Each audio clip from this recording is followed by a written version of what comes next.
গৃহবধূকে শারীরিক মানসিক অত্যাচার করে খুনের ঘটনায় তার আইনজীবী স্বামী সহ শ্বশুর শাশুড়ি ও দেওরের যাবজ্জীবন সাজা ঘোষণা করেন শুক্রবার সন্ধ্যায় বনগাঁ মহকুমা ফাস্ট ট্র্যাক আদালতের বিচারক কল্লোল দাস।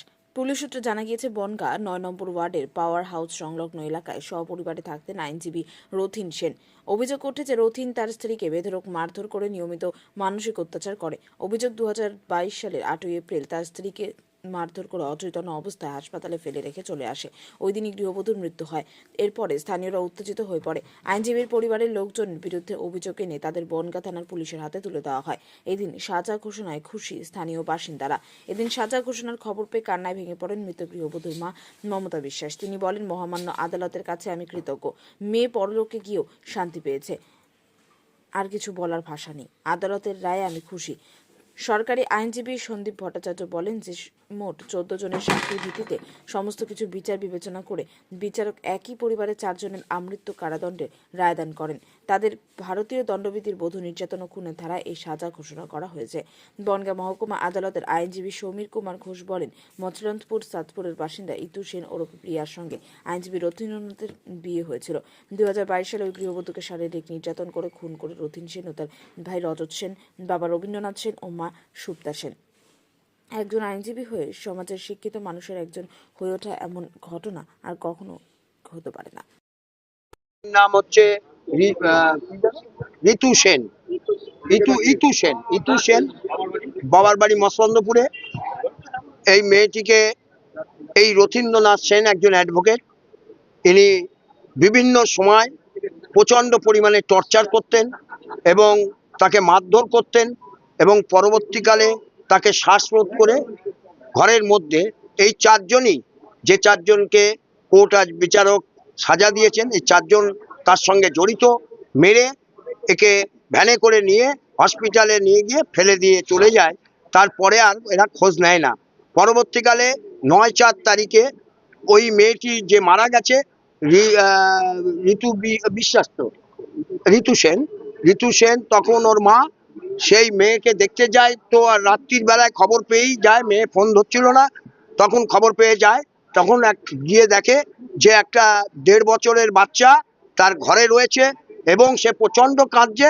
বাচ্চাটার সামনে মাকে মারা হয়েছে এবং অ্যাজ পার দ্য মেডিকেল জুরিসপ্রুডেন্সে যে পোস্টমর্টম করেছেন তিনি দেখিয়েছেন যে তার গায়ে 14টা ইনজিওর দাগ আছে এবং পরবর্তীকালে বাঁচার জন্য চেষ্টা করেছিল, তার হাতটাকেও ভেঙে দেওয়া হয়েছে। এই অবস্থায়, এমতো অবস্থায় কোর্ট 14 জনকে সাক্ষী করে এবং প্রতিবেশী তারাই সাক্ষী দিয়ে বলে যায় যে হ্যাঁ এইরকম ঘটনা হয়েছে। এবং যখন ওই বডিটা নিয়ে যায়, ওখানকার লোকাল যে কাউন্সিলর ছিলেন তিনিও সঙ্গে সঙ্গে খবর পেয়ে ছুটে আসেন এবং অনেকবার উনি এই মারধরের ব্যাপারে নিজেরা বসে একটা ফয়সালা করার কথা বলেছিল, কিন্তু সেটা করেনি। এবং এই রবীন্দ্রনাথ সেন প্রচণ্ড একজন অ্যাডভোকেট, সে জ্ঞানী লোক, তারপরেও এই ধরনের ঘটনা ঘটিয়েছে।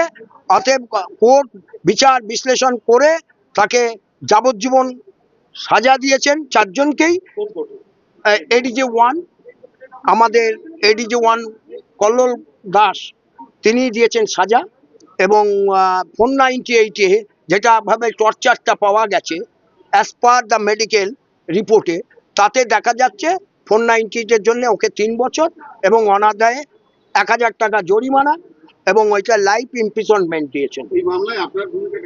আমার ভূমিকা, আমি বাদীপক্ষ, আমাকে এখানে অ্যাপয়েন্টমেন্ট করে আমি এই প্রথম থেকে এই বাদীপক্ষের কথা মতো আমি এই কেসে লড়াই করি এবং সাক্ষীদের বিভিন্ন সময় তারা এসছে, তাদেরকে নিয়ে আমি তদবির করি।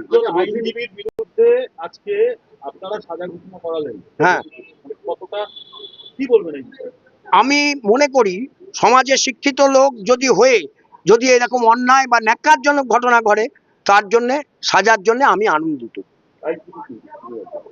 আমি সিনিয়র আইনজীবী হিসেবে আনন্দিত। যেহেতু আইনজীবী ছিল, তার রেজিস্টার যদি যাতে বাতিল হয় সে ব্যাপারে কি আপনারা আবেদন করছেন? সে ব্যাপারে কি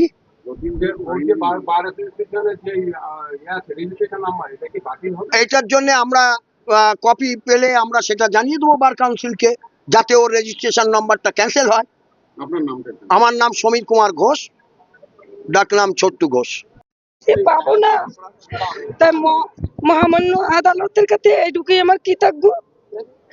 যে মেয়েটা একটু হইলেও শান্তি পেয়েছে, এই আর কিছু বলার আমার নেই।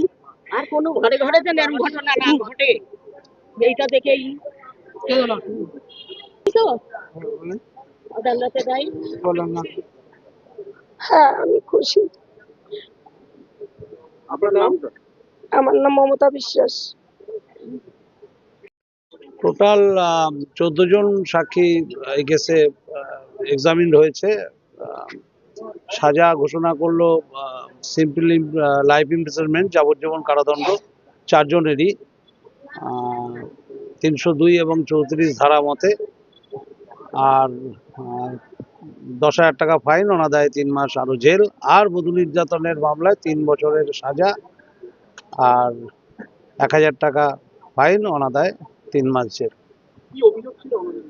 অভিযোগ ছিল যে 8/4/2022-এ কমপ্লেনেন্ট বাদী অভিযোগ করে বনগাঁ থানায় যে এরকম তার মেয়েকে প্রচণ্ডভাবে মারধর করেছে এবং অত্যাচার করেছে। করার ফলে ওরা খবর পায় যে তার মেয়েকে মারধর করে তারা হাসপাতালে নিয়ে যাচ্ছে। তো তারপরে উনি আর হাসপাতালে ওনারা যান, গিয়ে দেখেন যে ওনার মেয়ে মৃত অবস্থায় পড়ে আছে। তারপরে উনি 9/4/2022 উনি মামলা ফাইল করেন বনগাঁ থানায়, বধূ নির্যাতনের মামলা, তার সঙ্গে হত্যা, ষড়যন্ত্র, সেই অভিযোগে একই পরিবার 4 জনকে সাজা, বাবা, 2 ভাই, মা। লাইফ ইমপ্রিজনমেন্ট মানে হচ্ছে আমৃত্যু কারাদণ্ড। আপনার নাম? Sandip Bhattacharya, additional district public prosecutor, Barasat. Kallol Das.